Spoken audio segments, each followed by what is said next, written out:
أعوذ بالله من الشيطان الرجيم. بسم الله الرحمن الرحيم.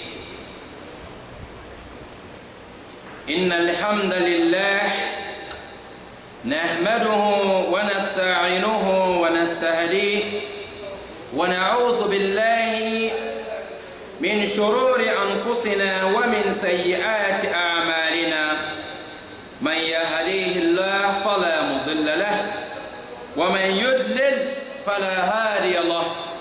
وأشهد أن لا إله إلا الله وحده لا شريك له وأشهد أن محمدا عبده ورسوله صلوات الله وسلامه عليه وعلى آله وصحبه ومن تبعهم بإحسان إلى يوم الدين. أما بعد، أحبتي في الله، السلام عليكم ورحمة الله وبركاته. وعليكم السلام ورحمة الله. أهلا وسهلا ومرحبا بكم أيها السادة. اليوم موضوعنا مع حضراتكم تحتوي إن شاء الله على ابتلاعات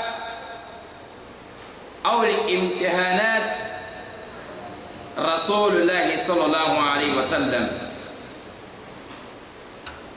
Chers frères dans la foi, après avoir remercié Allah le Tout-Puissant, le Créateur,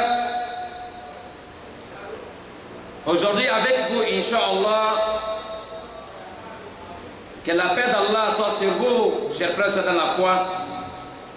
Nous allons causer ensemble aujourd'hui 5 mars 2018, Inch'Allah, dans cette mosquée Nour Daran de Carrefour Liamba, et sur les épreuves du prophète Mohammed sallallahu alayhi wa sallam. Parfois, Rasoul, c'est notre beau modèle à suivre, n'est-ce pas? La carrière a conféré Rasoul uswatun hasana. En effet, Allah a fait prophète pour nous. C'est un modèle, un beau modèle à suivre. Donc, on doit suivre Mohammed alayhi salam. Et si on veut parler aujourd'hui des épreuves, le prophète lui-même, les épreuves qu'il a surmontées, alors ça va nous aider, Inch'Allah, et de supporter alors les épreuves de la vie parfois qui viennent devant nous. C'est vrai, les gens n'aiment pas les épreuves. Tout le monde déteste les épreuves, n'est-ce pas? Pourtant, derrière chaque épreuve, il y a une bonheur. Hein? Derrière chaque épreuve de la vie, il y a une bonheur qui se cache derrière. Ça, c'est la vérité. On ne peut pas avoir le bonheur sans surmonter les épreuves. Hein? Un élève, pour avoir le diplôme, il faut passer par les épreuves. Les questions, les professeurs amènent les questionnaires, il faut répondre correctement. Ça, c'est les épreuves. Il faut travailler toujours pour gagner les examens. Donc, dans la vie, on ne peut pas réussir sans passer par les épreuves. Même si on déteste les épreuves. Pour nous montrer que le prophète a gagné. Mais, si tu regardes la vie du prophète, c'est les épreuves. Après ça, on voit maintenant l'aide d'Allah subhanahu wa ta'ala. Vous allez trouver que Rasul alayhi salatu wa salam a surmonté beaucoup d'épreuves, pareillement comme les autres prophètes. Les autres messagers d'Allah sont passés par les épreuves. Il n'y a pas un prophète ou un messager d'Allah qui n'a pas surmonté les épreuves. Et regardez Moussa alayhi salam. Moussa, il était obligé de quitter l'Égypte jusqu'à aller à Madiana. Parce qu'un jour, il a essayé de séparer deux personnes qui faisaient les bagarres. Alors, l'autre est tombé, il est mort. Voilà les problèmes. Ça, c'est une épreuve. On dit maintenant mandat d'arrêt international derrière Moussa alayhi salam. Si on attrape seulement, c'est la mort. Quelqu'un est venu nous conseiller, Moussa, on te cherche, il faut quitter la ville. Moussa a quitté l'Égypte, en Madiana. Derrière les épreuves là, il a gagné le bonheur. Quelle épreuve, quel bonheur qu'il a gagné à Madiana? Il a gagné une femme là-bas et les enfants. Hein? Il a fait 10 ans, c'est Chouaïb à Madiana. Il a épousé la fille de Chouaïb, il a gagné une famille. Il retourne avant d'arriver en Égypte. Il devient messager d'Allah. Et c'est comme ça tous les prophètes. Mohammed alayhi salatu wassalam, wulida yatiman. Wulida Mohammed yatiman. Mohammed est né orphelin de père. Ça commence là. Il est né orphelin de père. Mohammed, son père Abdallah. Abdallah, il était parmi les enfants de Abdul Muttalib. Abdallah, il était le plus aimé. C'était le plus aimé. C'est automatique parce que c'est le père du prophète Mohammed alayhi salatu wassalam. Même si Abdallah, Abdul Muttalib ne connaissait pas pourquoi il avait aimé Abdallah. Il a aimé Abdallah, c'est pour cela qu'il a même donné une femme. Abdallah, un peu vite, Abdallah était jeune. Il y a d'autres qui disent Abdallah, il a épousé sa femme. Il avait autour de 19 ans. Il y a des rois qui disent qu'il n'avait même pas encore 20 ans le jour qu'il a épousé la femme. Parce qu'il fallait égorger, il fallait donner un enfant comme sacrifice. Comme Abdul Muttalib avait promis à Allah.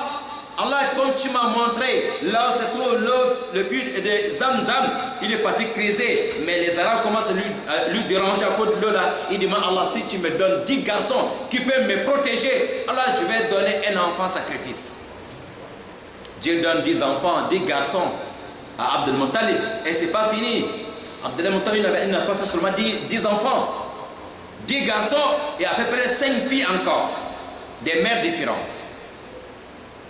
Alors, lorsque il a gagné maintenant 10 garçons, il voit dans les rêves. Alors, il faut honorer maintenant tes promesses. Maintenant, parmi les 10 garçons, il va donner qui? Sacrifice. Il va égorger qui? Subhanallah. Que faire? Il faut passer par tirage au sort. Tirage au sort, c'est le nom d'Abdallah qui sort. Tous les Quraysh disent, subhanallah, c'est pas Abdallah qu'on doit donner sacrifice. Le père même, il ne veut pas ça. Et la société a refusé aussi. Ce n'est pas comme Abdallah. Mais ils n'ont pas dit, papa, non, ce qui est en train de faire, tu ne peux pas donner l'unité des enfants sacrifice. Tout le monde était d'accord parce que ce sont des. Il n'y avait pas l'islam, mais ces gens qui honoraient leurs engagements. Il dit non, quand même, je dois donner un enfant. Tout le monde sont d'accord pour honorer. Mais quand même, ce n'est pas Abdallah. Ce n'est pas Abdallah que tu dois donner. On va encore tirer de ça, c'est le nom d'Abdallah qui sort.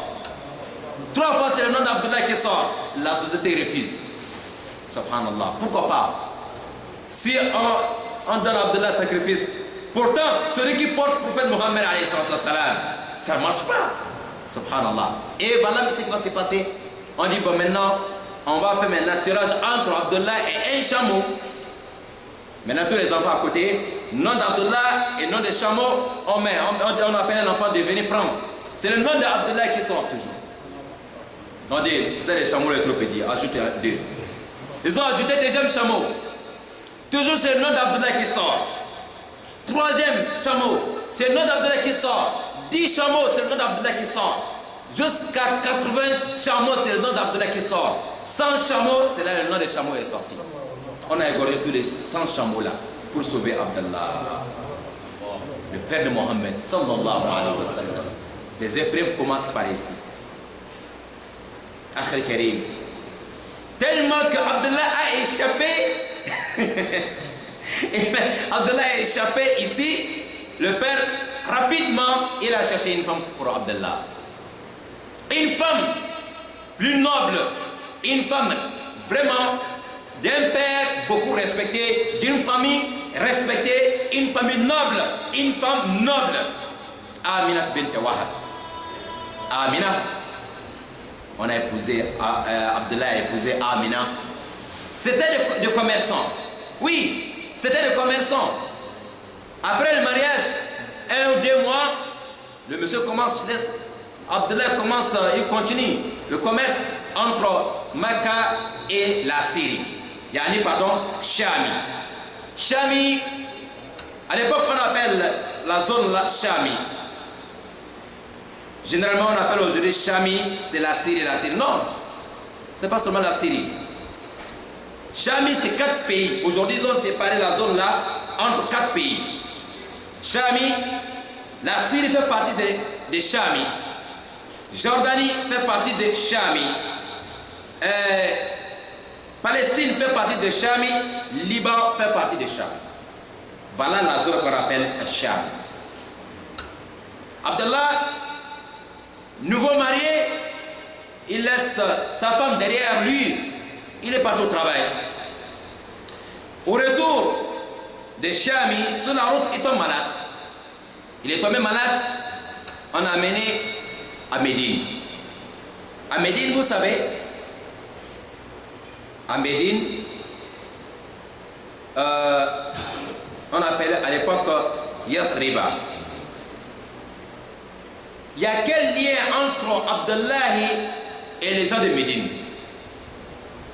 Abdallah, il est venu à Médine, il est décédé là-bas. On a enterré Abdallah à Médine. Vous savez Médine? C'est là-bas où le père d'Abdallah aussi il est né. Abdul Muttalib, il est né à Médine. Abdul Muttalib, le père d'Abdallah, lui il est né à Médine. Sa mère, elle est de Médine, de Bani Najjar, de la famille Bani Najjar. Abdul Muttalib, son père, Hashim était aussi commerçant. En allant en Chami, il a épousé une femme sur la route, Yasriba, une femme de la famille de Bani Najjar. Il a fait quelque chose avec la femme, il est parti. Il est parti. Et lorsqu'il est parti, il est décédé dans la zone de Palestine, toujours à Chami. Mais la famille à la Mecque ne savait pas que leur frère Hashim avait épousé une femme à Médine en allant en Chami. Parce qu'il n'y avait pas de téléphone pour appeler pour dire que j'ai épousé une femme ici. La femme a accouché un garçon, on ne sait pas le père et où. On sait que c'est un étranger qui avait épousé la fille là. La femme l'a épié, l'étranger est parti. L'enfant est né, qui va donner le nom? C'est un garçon. Mais l'enfant est né avec un cheveu blanc sur la tête. Voilà le nom de l'enfant. Atakbir. Voilà le nom de l'enfant. L'enfant est né premier jour, mais c'est les parents de son père. Le père n'est pas là. Que faire? Comme l'enfant est né avec un cheveu blanc, en arabe, cheveu blanc, on appelle Shaïba. Voilà, l'enfant est devenu Shaïba. Il s'appelle maintenant Shaïba. Ok? Ça, c'est le grand-père du prophète alayhi salam.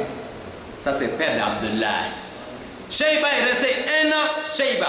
2 ans, Shaïba. 3 ans, Shaïba. 7e année de la naissance de Shaïba, c'est là la nouvelle tombe à la Mecque que votre frère Hashim qui est décédé en Chami. En allant en Chami, il avait épousé une femme à Médine. Alors la femme a couché un garçon. Le garçon a déjà 7 ans aujourd'hui. Le garçon s'appelle Shaïba. Hashim, il avait un frère qui s'appelait Al-Muttalib ou Al-Mutlib. Hashim, son frère s'appelait Al-Muttalib. Donc le frère va aller chercher son neveu. Al-Muttalib, il va aller chercher l'enfant de son grand frère à Médine. Lorsqu'il arrive à Médine, il a récupéré l'enfant Shaïba. Depuis Médine, Shaïba.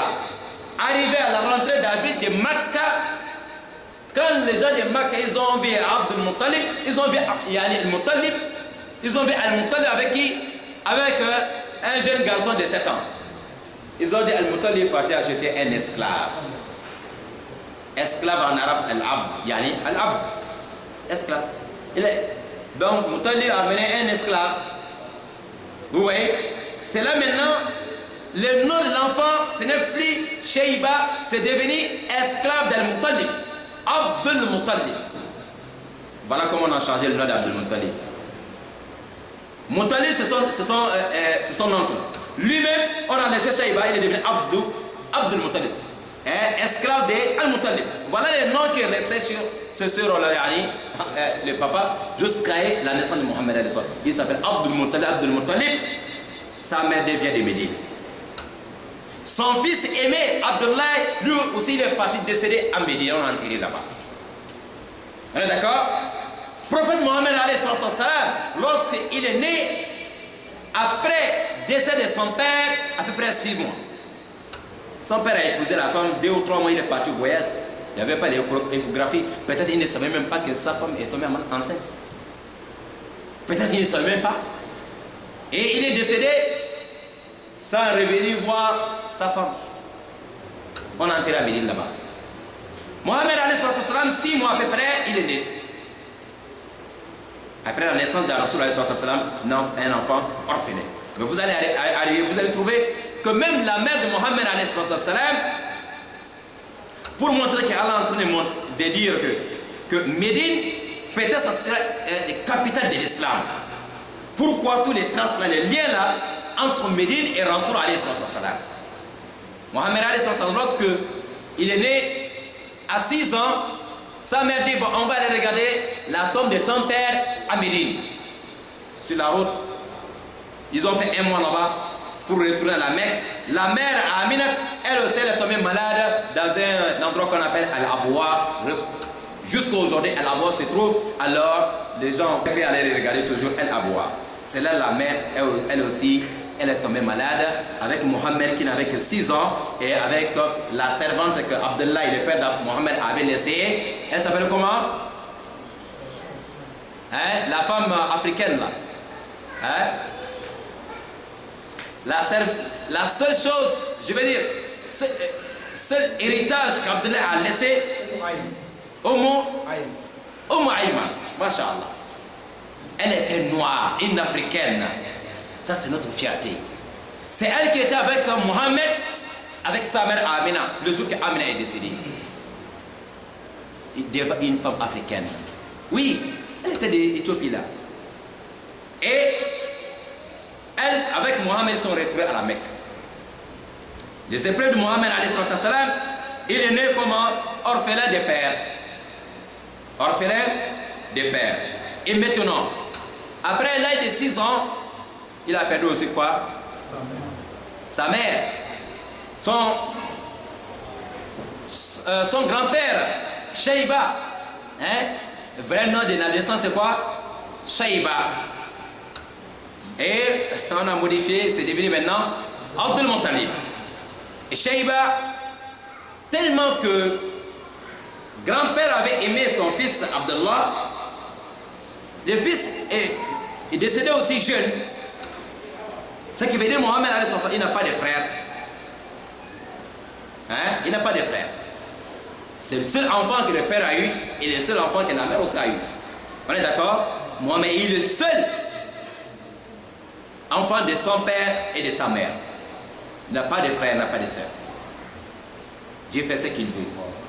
6 ans après la naissance, la mère est décédée. La mère a fait même combien de temps avec son fils? 2 ans. Ah oui, 2 ans. Parce que après la naissance, chez les Arabes à l'époque, il faut aller chercher quelqu'un qui va venir allaiter l'enfant.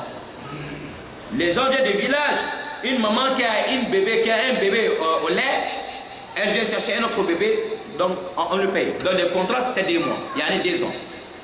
Les gens du village de Bani Saad, ils sont venus, il y avait une maman, elle avec son mari, vraiment c'était la pauvreté totale. Halima. Ils sont venus, ils ont vu Mohammed aller sur sa maison et refuser de prendre Mohammed. Parce que Mohammed est orphelin de père.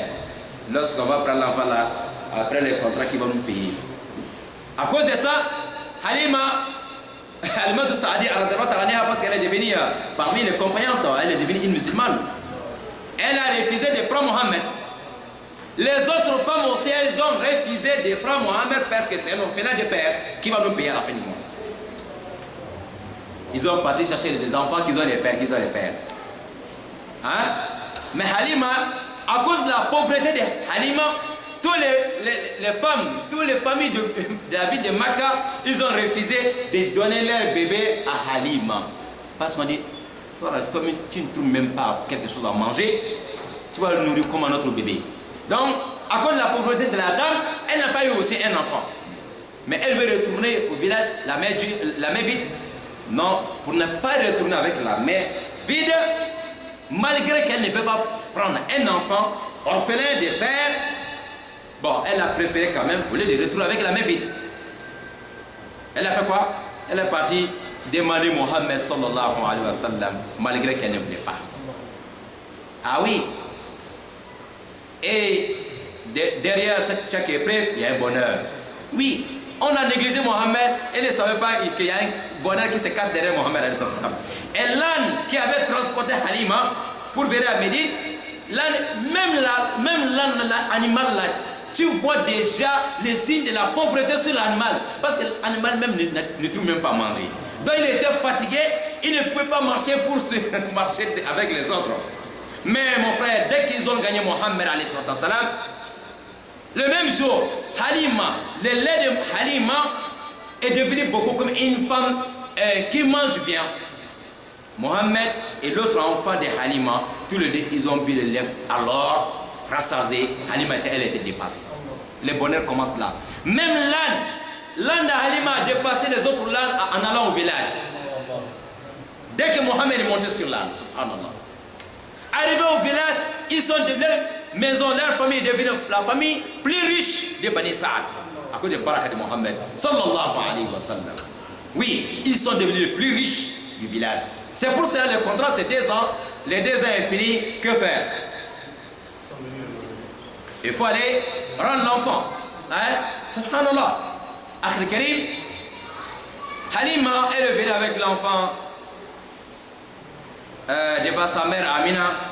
Il dit à Amina, j'ai amené l'enfant, mais je vais retourner avec l'enfant. Et ce qui va se passer, à Halima, la mère a accepté. Halima va retourner avec l'enfant au village. Et ce qui va se passer, lorsque Halima elle est retournée avec l'enfant, ils ont fait encore un an ensemble. Deuxième année, en tout ça fait déjà 4 ans que Mohammed a déjà l'âge de 4 ans. Il ne vit pas avec ses vrais parents. 4 ans, il ne vit pas avec ses vrais parents. Il n'a pas avec sa mère. Voilà quelque chose qui va arriver. Mohammed alayhi salam, un jour, ses frères de Bani Saad, de lait et des autres, ils sont à côté, ils ont vu des Arabes, des personnes qui sont venus. L'autre dit Ahoua, Ahoua, l'autre Naam, Ahoua. Celui, oui, celui, oui, celui. Paf, le monsieur a attrapé Mohammed alayhi salam. Ils ont amené Mohammed derrière un arbre. Là, ils ont fait première opération du cœur dans l'histoire de l'humanité. La takbir. Ils ont opéré la poitrine de Mohammed alayhi salam et le cœur de Mohammed alayhi salam. Ils ont fait sortir quelque chose. De là, ils ont jeté et lavé la poitrine de Mohammed alayhi salam avec l'eau qu'ils ont menée depuis dans le paradis. Alors, ils ont cousu la place. Ils sont partis. Les enfants ils sont partis au village, pleurant. Oh, notre frère le Qurashi, Mohammed. Les gens sont sortis. Subhanallah, Mohammed, Mohammed. Mohammed a eu quoi? On vient trouver Mohammed alayhi salam, on voit les sangs, mais on ne voit pas les traces de blessures. Atakbir. Ah oui. C'est là la mère qui a allaité Halima, elle a eu peur. Elle dit à son mari, cet enfant-là, je commence à avoir peur. Parce qu'il y a trop de bonheur, mais tout ce qui est en train d'arriver là, ça nous dépasse. Il faut aller donner l'enfant à sa mère. Ils ont amené l'enfant, Mohammed alayhi salam, à sa mère, Amina. Amina dit à Halima, أحدث شيئا ماذا حدث مع Mohammed? C'est quoi qui s'est passé là-bas? Je peux comprendre parce que tu as dit que tu vas durer avec l'enfant, mais tu es parti comme ça, tu m'amènes l'enfant, il y a quelque chose. Elle dit non, il n'y a rien, je suis venu seulement déposer ton enfant. Il dit bon, entre nous les femmes, dis-moi ce qui s'est passé. C'est là Halima a expliqué tout à Amina. Halima, elle est retournée. Ça veut dire, Mohammed, à l'âge de 4 ans, il n'avait pas encore fait 1 mois avec sa mère. Maintenant, la mère, quelques mois plus tard, la mère dit d'accord, Mohammed a fait 1 an avec la mère, 2 ans avec la mère, en tout ça fait 6 ans. Il dit bon d'accord, on va aller regarder la tombe de ton père à Yastriba. Ils sont partis à combien? À 3. Mohammed, alayhi salam, et Ayman, la femme africaine, la servante qu'Abdullah a laissée, et la mère Amina. Ils ont fait 1 mois à Yasriba. Au retour, Amina, la mère aussi, elle est tombée malade. Elle est décédée sur la route. On a enterré à Al-Abwa. Le grand-père Abdul Muttalib, tellement il avait aimé Abdullah, il a aussi aimé Mohammed sallallahu alayhi wa sallam. D'ailleurs, c'est Abdul Muttalib qui a nommé Mohammed. Celui qui a donné le nom de Mohammed. À ce jour-là, ils ont fait le baptême sans chameau égorgé. 7e jour de la naissance de Mohammed sallallahu alayhi wa sallam. Par qui? Par son grand-père Abdul Muttalib. À ce jour-là, le jour du baptême de Mohammed, ce n'est pas les idoles qu'il a évoquées, mais plutôt c'est Dieu créateur qu'il a remercié. Il est venu, il y avait plus de 360 idoles dans le Kaaba, mais Abdul Muttalib est venu dans le Kaaba, mais il a remercié Allah le créateur. Il a fait le baptême au nom d'Allah subhanahu wa ta'ala. En remerciant Allah, il a égorgé les 100 chameaux pour remercier Allah, mais pas pour remercier les Huba, les Manata, les Nasra, les autres. Non. Allah a empêché le cœur d'Abdul Muttalib de remercier un seul idole pour Mohammed sallallahu alayhi wa sallam. Il a donné un nom aussi, masha'Allah. Un nom, tu sais que c'est Allah lui-même qui a poussé le cœur d'Abdul Muttalib de donner son nom à Mohammed sallallahu alayhi wa sallam. Et c'est comme ça, Abdul Muttalib a aimé, lui il a récupéré Mohammed à l'âge de 3 ans, yani 6 ans pour garder Mohammed alayhi wa sallam. Mais ce qui va se passer, tellement Dieu a fait que le grand-père aussi, Abdul Muttalib, le vrai nom c'est quoi? C'était quoi? Le vrai nom d'Abdul Muttalib c'est quoi? Shayba, masha'Allah, Shayba. Donc il a fait aussi 2 ans seulement avec Mohammed sallallahu alayhi wa sallam. 2 ans. Et 2 ans plus tard, lui aussi il est décédé. Mohammed a fait 2 ans avec son grand-père. C'est-à-dire, Mohammed il a maintenant l'âge de 8 ans. Avant de décès de Abdul Muttalib, il a appelé Abu Talib. Il a regardé tous les frères. Parmi tous les frères d'Abdullah, il a vu que c'est Abu Talib qui a un cœur, qui peut bien garder cet enfant comme lui-même. Parce que lui, il voit qu'il est en train de partir. Mais cet enfant-là, Mohammed, il faut le confier confier à quelqu'un que tu lui fais confiance. Il appelle Abu Talib, il dit, occupe-toi de cet enfant-là. Cet enfant a un grand avenir. Cet enfant, je vois les choses avec cet enfant-là. Il faut garder bien Mohammed. Le grand-père a dit ça, il est parti.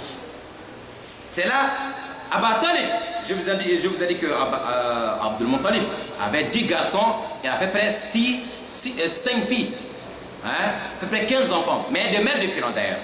Mais Abu Talib et le père de Mohammed, Abdullah, c'est le même père et même mère. Avec quelques filles aussi. Même père, même mère. Il a vu qu'il faut le confier à celui-là parce que Abu Talib et Abdullah, c'est même père, même mère. Il y a un peu de lien vraiment, il peut lui garder bien. Et leur maman s'appelait comment? Fatima. Tu demandes beaucoup de musulmans aujourd'hui, les grand-mères de Mohammed s'appelaient comment? C'est le problème qui commence. Il va dire, va voir, il y a un imam au côté de la campagne là-bas, il faut lui demander. Subhanallah. Mais Messi, tout le monde connaît la grand-mère de Messi. Pour certains d'ailleurs. Grand-mère de Mohammed, côté paternel, s'appelait Fatima. C'est de la mère d'Abdullah, elle s'appelait comment? Fatima. Pareillement, ce qui veut dire la mère de Abu Talib, elle s'appelait Fatima. Parce qu'ils sont le même père, même mère. Ce qui veut dire la mère, grand-mère d'Ali ibn Abi Talib, grand-mère d'Ali ibn Abi Talib et grand-mère de Mohammed s'appelait comment? Fatima. Encore, la femme d'Abu Talib, elle aussi s'appelait aussi Fatima. Ce qui veut dire Ali ibn Abi Talib, sa mère s'appelait Fatima, sa grand-mère s'appelait Fatima. Mohammed aussi a nommé alors sa fille bien-aimée Fatima. Akhir Karim, voilà les épreuves de la vie de Mohammed. Un peu, on va continuer avec les cours. On sait qu'on a fait beaucoup de jours, mais on n'a pas besoin, parfois on n'a pas besoin de dire aux uns aux autres. Et ce qui nous empêche de l'autre côté, on n'a pas besoin de dire tout cela.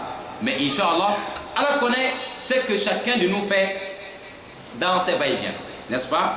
Voilà, si c'est des bonnes causes ou c'est sur les choses inutiles, Allah les travaux connaît déjà, on demande les travaux de nous faciliter, que nous pardonne. Inch'Allah, nous allons continuer avec les épreuves de la vie de Mohammed pour nous aider aussi à surmonter alors nos épreuves, parce que après, derrière chaque épreuve, il y a une bonheur. Mohammed est rentré dans la maison de Abu Talib à l'âge de 8 ans. Nous allons continuer avec le temps, qu'Allah les travaux nous facilitent, que nous pardonne.